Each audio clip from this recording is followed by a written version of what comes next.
William Lutz, what is doublespeak? Doublespeak is language designed to evade responsibility, make the unpleasant appear pleasant, the unattractive appear attractive. Basically, it's language that pretends to communicate, but really doesn't. It is language designed to mislead while pretending not to. Is it done consciously? Oh, yes, very consciously. Doublespeak is not a slip of the tongue or a mistaken use of language. It's exactly the opposite. It is language used by people who are very intelligent and very sophisticated in the use of language and know that you can do an awful lot with language. Who's the worst offender? In sheer bulk? Yes. Sheer numbers of examples? The government. If we count government from the local level all the way up to the federal level, I had to stop writing the chapter on government doublespeak. It was going to take over the whole book.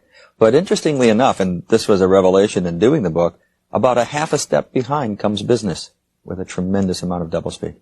The chapter on food and food doublespeak. Everyone goes after that one about, is it true that you can put sugar free on a product and still have sugar in it?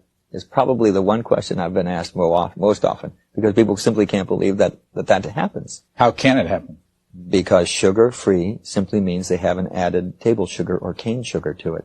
They can add mannose, fructose, any of the syrup sweeteners, and still call it sugar-free. So, when you eat something that's sugar-free, there's sugar in it. Oh, yes, and by the way, I found out in a radio interview when they had people in the audience calling in, a man called in and said, do you mean that there's sugar in there? I said, well, yes, there's sugars in that food. He said, well, I'm a diabetic, and my wife makes sure she buys only the sugar-free. I said, you can't eat those. You have to use only the dietetic, because that's governed by law. Sugar-free isn't. Here's a man who was threatening his health through this kind of false labeling. What Chapter 2 is all about.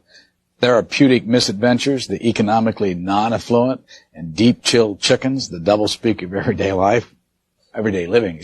What is a therapeutic misadventure? I will tell you the incident, and then you can figure it out.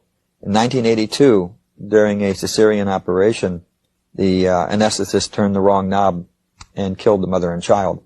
The hospital called this a therapeutic misadventure.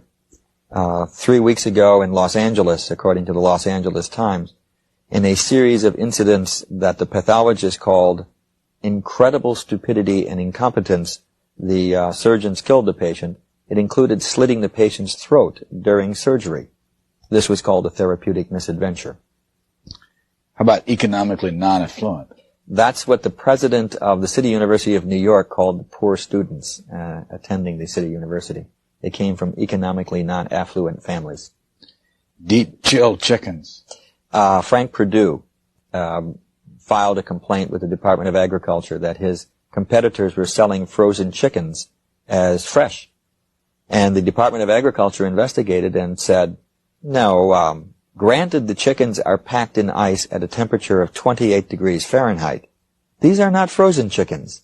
These are merely deep-chilled chickens and can therefore be sold as fresh. Orwell, in his two works, his essay, Politics in the English Language, and then really giving full-blown thought to that essay in his novel 1984, addressed the importance of language in society and the control and manipulation of language to control and direct society. I think the most important point in 1984 is that power grows not out of the barrel of a gun. Power grows not out of the thought police and rule by terror. It grows out of the power of language in that novel. The revolutionary act committed by Winston Smith right at the beginning of that novel is to keep a diary. In keeping a diary, any person who keeps a diary uses language to communicate with the self. You're talking to yourself and you're thinking through words about the world around you and about how you feel. That's why a diary is such a revolutionary act in 1984, because you are reasserting personal control over language.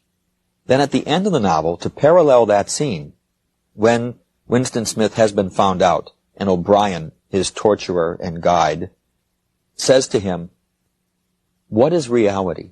Reality is not external. Reality exists not in the mind of the individual, which soon perishes, but in the mind of the party, which is collective and immortal. What the party says is reality, is real.